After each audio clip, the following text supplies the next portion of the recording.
দোষী কোন?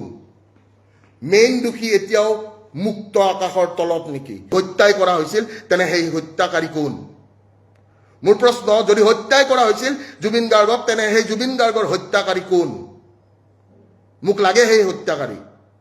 আৰু যদি অনাগত দিনত এই 12,000 পৃষ্ঠাৰ যদি চাৰ্জশ্বিটখন এটা ফ্লপ শ্ব' হয়, বা যদি এতিয়া আণ্ডাৰ ট্ৰায়েল প্ৰিজনাৰ যিকেইটা আছে সেই আণ্ডাৰ ট্ৰায়েল প্ৰিজনাৰ কেইটা যদি ওলাই যায়, বেইল পায়,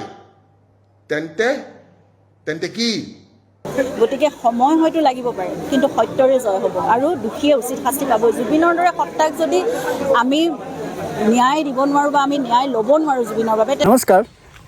সঁচাকৈ জুবিনদাৰ ন্যায় পাবনে? জুবিনদাৰ ন্যায় পাবনে নাই? আজি এবছৰ হ'ল জুবিনদাৰ ন্যায় কি খবৰে নাই। জুবিনদাৰৰ হত্যাকাৰীক কিবা শাস্তি দিছে? কোনো দিয়া নাই। যদি কিবা এটা দুৰ্ঘটনা হ'লে আমাৰ সামান্য মানুহ কি কৰিব? আমি শুনিছোঁ আজিকালি এনকাউণ্টাৰ কৰা হ'ল, মানে কোনোবা মানুহে বেয়া কাম কৰিছে, কাৰোবাক মানে ধৰ্ষণ কৰিছে, সৰু সৰু নাবালী ছোৱালীক, এই মানুহক মানে ডাইৰেক্টলি এনকাউণ্টাৰ কৰা হৈছে। তেনেহ'লে জুবিনদাৰ বাবে হত্যাকাৰীক এনকাউণ্টাৰ কৰিব পাৰিবনে? ইমান ডাঙৰ শিল্পীয়ে যদি ন্যায় নাপায় তেনেহ'লে কি হ'ব? কি হ'ব? গোটেই দিনটো মানুহে কান্দি আছে, গোটেই দিনটো গৰিমা বৌৱে কান্দি আছে, পষ্ট কৰি আছে ফেচবুকত যে জুবিনদাৰ ন্যায় লাগে। কিন্তু আমাৰ জুবিনদাৰ ন্যায় নাই আজিলৈকে। এবছৰ পাৰ হ'ব গ'ল, 10 বছৰ হ'লেও জুবিনদাৰ ন্যায় নাপাব চাগে, মইতো ভাবিছোঁ। তো আপোনালোকে চাই লওক, মই এটা নিউজ আপোনালোকৰ মাজত আনিছোঁ। মই জুবিনদাৰ বাবে কণ্টিনিউ ভিডিঅ' আনি আছোঁ, যাতে জুবিনদাৰ ন্যায় অতি সোনকালে পাওক বুলি। জুবিনদাৰ যেতিয়া মৃত্যু হৈছিলে তাৰ পৰাই মই জুবিনদাৰ বাবে আপডেট লৈ আহিছোঁ, যাতে জুবিনদাৰ ন্যায় সোনকালে পাওক, গৰিমা বৌ অলপ শান্তি হওক, হত্যাকাৰী শাস্তি পাওক, এই বুলি মই জুবিনদাৰ বাবে প্ৰতিদিনে নিউজ আনি আছোঁ জুবিনদাৰ বাবে। তো আপোনালোকে শ্বেয়াৰ কৰি দিব, জুবিনদাক যদি ভাল পায় লাইক কৰি দিব, জুবিনদাৰ বাবে জাষ্টিছ খুজিব, কমেণ্ট কৰি দিব দেই বন্ধু বান্ধৱী।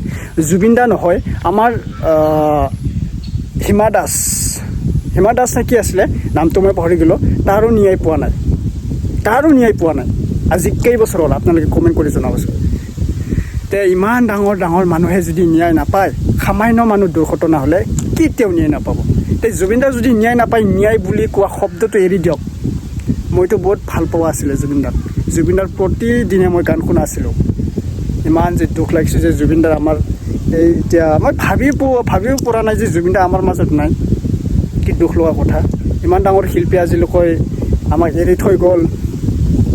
আৰু ছিংগাপুৰৰ চাৰ্জশ্বিটত যে কিবা কৈ আছে, আলবাল কিবা কিবি কৈ আছে যে জুবিনদাক হত্যা কৰা নাই, আৰু কোনোবা কৈ আছে যে জুবিনদাৰ কি হ'ব এইবিলাক, মানে জুবিনদা অকলে মৰিছে, কিবা মাল খাই মৰিছে, এইবিলাক আলবাল কথা কোনে কৈ আছে? এইটো কিন্তু মই বেয়া পাইছোঁ। অলপ ভালকৈ বুজাই দিব, বা জুবিনদাৰ বাবে অলপ ৰেচপেক্ট কৰি মেছেজ কৰিব। মই ফেচবুকত কাৰোবাক দেখি থাকোঁ, নামটো নকওঁ বাৰু, কিবা কিবি কৈ থাকে জুবিনদা মাল খায়, এইবিলাক ফাল্টু মানুহ। জুবিনদাৰ ন্যায় লাগিব আমাক, চাই লওঁ আপোনালোকে। তো পোনপ্ৰথমে মোৰ চেনেলত স্বাগতম জনালোঁ। যদি চেনেলত নতুনবাৰ আহিছে ছাবস্ক্ৰাইব কৰি ল'ব, আৰু কোনটো ডিষ্ট্ৰিক্টৰ পৰা মোৰ ভিডিঅ' চাই আছা আপোনালোকে কমেণ্ট কৰি নিশ্চয় জনাব বন্ধু বান্ধৱী। ঠিক আছে, ভিডিঅ'টো চাই লোৱা। দোষী কোন? মেইন দোষী এতিয়াও মুক্ত আকাশৰ তলত নেকি? হত্যাই কৰা হৈছিল তেনে সেই হত্যাকাৰী কোন? মোৰ প্ৰশ্ন, যদি হত্যাই কৰা হৈছিল জুবিন গাৰ্গক তেনে সেই জুবিন গাৰ্গৰ হত্যাকাৰী কোন? মোক লাগে সেই হত্যাকাৰী।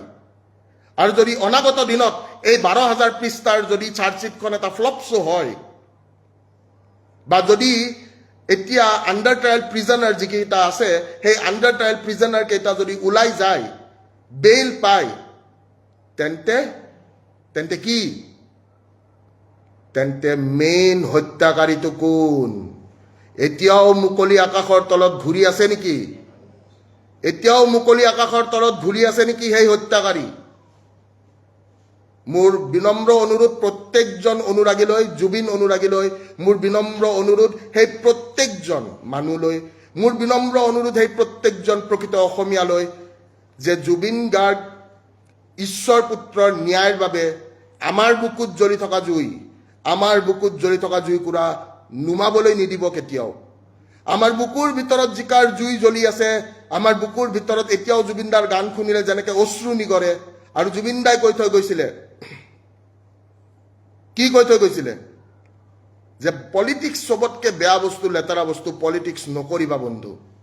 কিন্তু আজি জুবিন গাৰ্গে কিন্তু 2026 চনৰ ইলেকশ্যনৰ পলিটিকেল এজেণ্ডা হৈ পৰিছে যিজন মানুহে পলিটিক্স বেয়া পাইছিল সেই পলিটিক্স বেয়া পোৱা মানুহজনকে পলিটিক্সত সোমাই আনিছে যিজন মানুহে কৈছিল মন্ত্ৰী এমএলএ সব পাপৰ বুলি আজি প্ৰত্যেকজন মন্ত্ৰী এমএলএৰ মুখত জুবিন ক্ষেত্ৰ আৰু জুবিনৰে নাম মই যদি ভুল কৈছো ইয়াতে থকা প্ৰত্যেকজন লাইভত চাই থকা মানুহে মোক কক মই কোৱা কথাখিনি ভুল প্ৰত্যেকজন অসমীয়াক মই প্ৰশ্ন এটা সুধিবলৈ বিচাৰিছো যে কোৱা ভিক্টৰ দাসে কোৱা কথাখিনি ভুল নেকি আজি ভিক্টৰ দাসে যোৱা 5টা মাহ কাৰাবন্দী আহাৰ পিছত আকৌ হস্পিটালত ভৰ্তি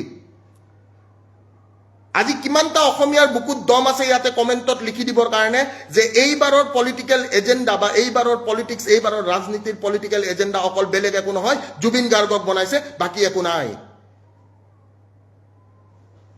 যোৱা 25টা বছৰে যোনটো ৰজাই আমাক ৰাজ কৰিলে সেই 25টা বছৰতহে 1.5 লাখ চাকৰি দিছে যোৱা 25টা বছৰে যোনটো ৰজাই আমাক ৰাজ কৰিলে সেই ৰাজ কৰা 25টা বছৰে ৰজাটোৱে আমাক আজিৰ ডেটত ফ্লাইওভাৰ দিছে তাকো আমাৰ পইচা দি দিছে ঘৰৰ পইচা দি দিয়া নাই যোৱা 25টা বছৰে যোনটো ৰজাই আমাক ৰাজ কৰিছে সেই ৰজাই আজিৰ ডেটত যদি কিবা কৰি দিছে উন্নয়নৰ নামত হেতু কি হেতু আমাৰ পইচাৰে দিছে বা বেংকত ধাৰ লোৱা পইচাৰে দিছে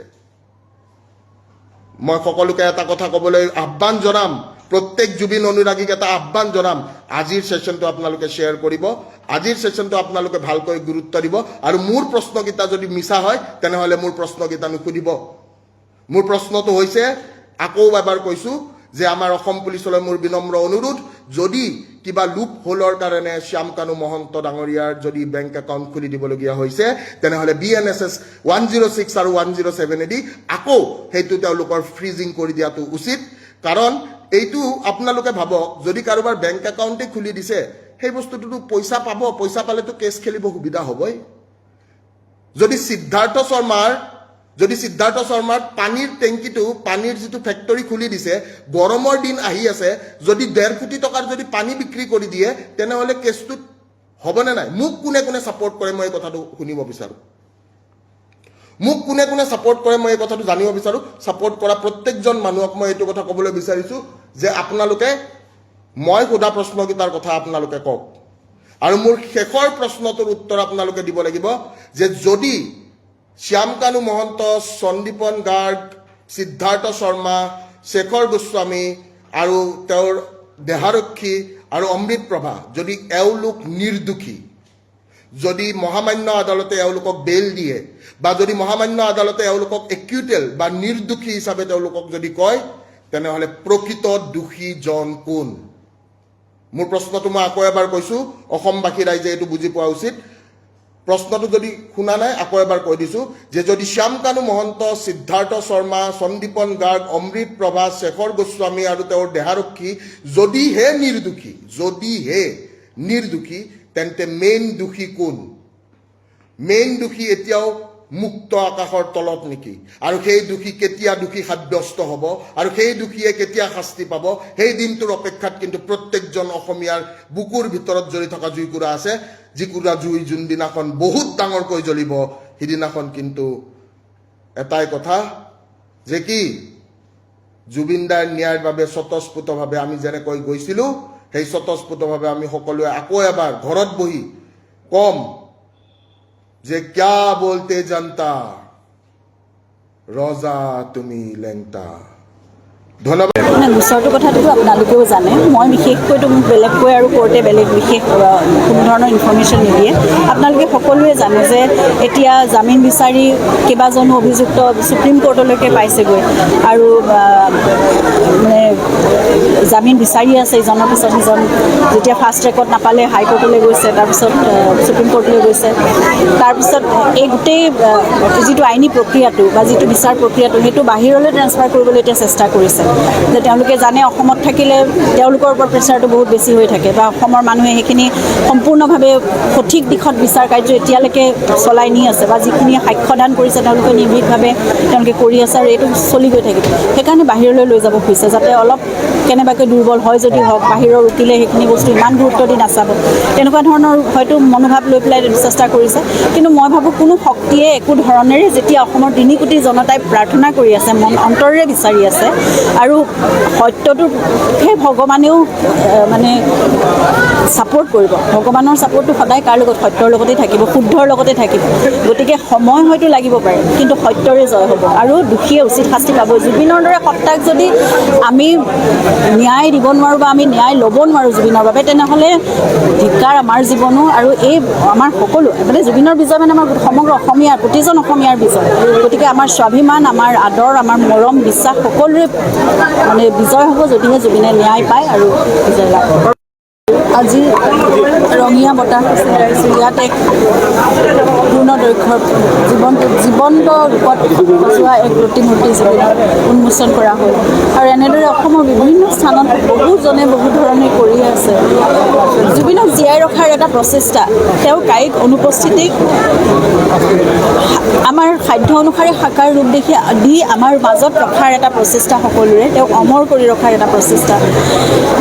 প্ৰতিমূৰ্তি আমি সকলোৱে প্ৰতিমূৰ্তিটো দেখি এইটো কাৰণেই মানে যুগ যুগান্তৰলৈ যেনেকৈ বহু দিনলৈ এটা প্ৰতিমূৰ্তি থাকি যাব আৰু সেইকাৰণে কেৱল নতুন প্ৰজন্ম যিমান আহি থাকিব তেওঁলোকে কোন সেই কথাটো জানিবলৈ চেষ্টা কৰিব। গতিকে সেইবাবে প্ৰতিমূৰ্তি খুবেই প্ৰয়োজন, এটা ডাঙৰ আহিলা। কিন্তু তাৰোপৰি আমি তেওঁৰ সত্তাক, তেওঁৰ আদৰ্শক, তেওঁৰ কৰ্মৰাজি, তেওঁৰ সৃষ্টিৰাজিক, তেওঁৰ সাধনাৰ চৰ্চা, যিমান কষ্ট আৰু ত্যাগ তেওঁ কৰিছে, এই সকলোবোৰ আৰু তেওঁৰ প্ৰচেষ্টা যে অসমক তেওঁৰ যিটো ভালপোৱা অসমৰ প্ৰতি যিটো আৱেগ, তেওঁ নিজক সম্পূৰ্ণ অৰ্পণ কৰাৰ যিটো হেঁপাহ আৰু অসমীয়া মানুহখিনিক লৈ যিটো আৱেগ, এই গোটেই কথাবোৰ কিন্তু সমান্তৰালভাৱে, অকল প্ৰতিমূৰ্তি বুলিয়ে নহয়, সমান্তৰালভাৱে চলি যাব লাগিব। তেওঁৰ সাধনাৰ চৰ্চাক আমিও সাধনা চৰ্চা কৰিব লাগিব আৰু সেইখিনিক আমি সংৰক্ষিত কৰি সুৰক্ষিত কৰি কেনেকৈ আমি প্ৰজন্মৰ পৰা প্ৰজন্মলৈ আমি ৰাখি যাব পাৰোঁ। কাৰণ অসমৰ সাংস্কৃতিক জীৱনৰ বাবে, সমাজ জীৱনৰ বাবে এক আধাৰস্বৰূপ নহয়, এই গোটেই সমলবোৰ আমি ৰাখিব লাগিব আৰু আমি উদ্ধাৰ কৰিব লাগিব। কাৰণ বহুত কাম তেওঁ কৰি থৈ গ'ল। তেওঁ একেবাৰে চুটি জীৱনকাল মই ক'বলৈ গ'লে, আৰু কৰ্মজীৱনকালটোও বহুত চুটি তেওঁ। কাৰণ 33 বছৰত মানুহে ইমানখিনি হয়তো 90 বছৰ 100 বছৰ জীয়াই থাকিও কৰিব নোৱাৰে, যিটো তেওঁ 52 বছৰ তেওঁৰ জীৱনকালত তেওঁ কৰিছে। গতিকে এই সকলোবোৰ বহু বস্তু ক'ৰবাত লুকায়ো আছে, ক'ৰবাত কাৰোবাৰ হাতত আছে, এই সকলোবোৰ আমি উদ্ধাৰ কৰা, কিন্তু অকলে আমি নোৱাৰোঁ। সেৱা জুবিন গাৰ্গ ট্ৰাষ্টে সেইটো নোৱাৰে, সেয়া সমগ্ৰ অসমৰ ৰাইজে কৰিব লাগিব। আপোনালোকৰ সংবাদ মাধ্যমেও সেয়া সহায় কৰিব লাগিব। প্ৰতিজনে যদি সেইখিনি কৰিবলৈ চেষ্টা কৰে, তেওঁক জীয়াই ৰখাৰ আটাইতকৈ ডাঙৰ এক পথ হ'ব সেয়া। জুবিন গাৰ্গ জীয়াই থাকিব অসমৰ মানুহৰ মাজত, তেজে তেজে শিৰাই শিৰাই প্ৰাণে প্ৰাণে জীয়াই থাকিব, প্ৰজন্মই জীয়াই থাকিব। জুবিন গাৰ্গৰ কৰ্মৰে জীয়াই থাকিব। আজি 18 নৱেম্বৰ কথাছবিৰ যিসকল কৰ্মকৰ্তা, তেওঁলোকে এটা সুন্দৰ পদক্ষেপ হাতত লৈছে। চিনেমাখন ৰিলিজ হোৱালৈকে, 18 নৱেম্বৰ ৰিলিজ হ'ব চিনেমাখন, অহা 18 নৱেম্বৰ। গতিকে তালৈকে তেওঁলোকে যিমানখিনি পাৰে জুবিন গাৰ্গৰ গীতৰ, জুবিন গাৰ্গৰ যিখিনি কৰ্মৰ, সেইখিনি মানে গৱেষণাৰ টাইপ এটা বস্তু হাতত লৈছে। এতিয়া আৰম্ভণিতে তেওঁলোকে জুবিন গাৰ্গৰ গীতৰ, জুবিন গীত নাম দি জুবিন গাৰ্গৰ গীতৰ এখন প্ৰতিযোগিতা পাতিছে। আচলতে প্ৰতিযোগিতাৰ পৰা লাভ এইটোৱে হ'ব, জুবিন গাৰ্গৰ গীতখিনি চৰ্চা হৈ থাকিব। এতিয়া প্ৰায় গোটেই অসমত প্ৰায় 1000জন প্ৰতিযোগীয়ে যোগদান কৰিছে। মানে যোগদান কৰাৰ যে মানে 1000জন নতুন প্ৰজন্মৰ ল'ৰা ছোৱালী জুবিন গাৰ্গৰ গীত শিকি আছে, সেইটো এটা চবতকৈ ডাঙৰ কথা। আমাৰ ফালৰ পৰা 18 নৱেম্বৰ চিনেমাৰ বোলছবিৰ সকলো কৰ্মকৰ্তা আৰু উদ্যোক্তাক ধন্যবাদ জনাইছোঁ আৰু তেওঁলোকে যি প্ৰচেষ্টা হাতত লৈছে তাক সুন্দৰভাৱে হৈ যাওক তাই কামনা কৰিছোঁ। আৰু তেওঁলোকে বিভিন্ন পৰিকল্পনা আছে, ইয়াৰ পৰা নিৰ্বাচিত প্ৰতিযোগী হয়তো তেওঁলোকে এইখন চিনেমাত গান গোৱাম বুলি চিন্তা কৰিছে, এটি গীত তৈয়াৰ কৰিছে তেনেকৈ। আৰু বিভিন্ন তেওঁলোকৰ প্ৰজেক্টত বিভিন্ন সময়ত ল'ৰা ছোৱালীখিনি আগবঢ়াই নিয়াৰ কথা দিছে। গতিকে এটা খুব ভাল পদক্ষেপ। ন্যায়ৰ বিষয়ে লেহেমীয়া হৈছে বুলিও ক'ব নোৱাৰি, কাৰণ প্ৰতিদিনেই ন্যায়ৰ কাম চলি আছে ফাষ্ট ট্ৰেক আদালতত। গতিকে আমি আৰু ইয়াতকৈ কেনেকৈ ফাষ্ট কৰিব, লেহেমীয়া হৈছে বুলি মই কৈ দিব নোৱাৰোঁ। আমি দেখাততো ফাষ্টেই হৈ আছে, কিন্তু কি হয়গৈ সেইটো আৰু আদালতৰ ওপৰত আস্থা ৰাখিছোঁ, বিশ্বাস ৰাখিছোঁ, ভগৱানৰ ওপৰত বিশ্বাস আছে। জুবিন গাৰ্গে ন্যায় পাবই। জুবিন গাৰ্গে এটা কথা কৈছে যে যদি জুবিন গাৰ্গে ন্যায় নাপায়, যে ন্যায় শব্দটো উঠাই দিয়ে। হয়, জুবিন গাৰ্গ নিচিনা এজন মানৱদৰ্দী মানুহ, মই বাকী তেওঁ গান গোৱা চিনেমা কৰালৈ যোৱাই নাই, ইমান মানুহক ভাল পাইছিলে, কোনো জাত পাতবিহীনভাৱে ধনী দুখীয়াভাৱে মানুহক ভাল পাইছিল। গতিকে তেওঁৰ নিচিনা মানুহ এজনক যদি তেনেকুৱা অন্যায় কৰা হয় তেতিয়াহ'লে ন্যায় শব্দটো উঠাই দিয়াই ভাল। আপুনি জুবিনদাৰ লগত বহুত গীতত ফোন কৰিছে, বাদ্যযন্ত্ৰ বজাইছিলে, তেতিয়া সেইবিলাক গীত শুনে আপুনি এই অতীতলৈ ঘূৰি যায় বা আপোনাৰ কেনেকুৱা লাগে? অতীত মানে চাওক, মই নিজকে বিশ্বাস কৰাব পৰা নাই যে জুবিন গাৰ্গ নাই আচলতে। মই ভাবিছোঁ তেওঁ মোৰ লগতে সদায় আছে, মোৰ আত্মাত সোমাই আছে তেওঁ। গতিকে মই নাই বুলি ভবাই নাই, আৰু বেয়াটো লাগিবই যদি তেওঁ নাই বুলি ভবা হয়, কাৰণ জীৱনৰ 36টা বছৰ তেওঁৰ লগতে থাকিলোঁ। 36টা বছৰ প্ৰতিটো পল প্ৰতিটো ক্ষণ তেওঁৰ লগতে, তেওঁৰ কাৰণেই দিয়া নিচিনা, তেওঁৰ লগতে কাম কৰি থাকিলোঁ, তেওঁৰ মৰমতে জীয়াই থাকিলোঁ। গতিকে আজি মানুহজন নাই বুলি ক'লে সেইটো চব মানুহৰ দুখ লাগিব।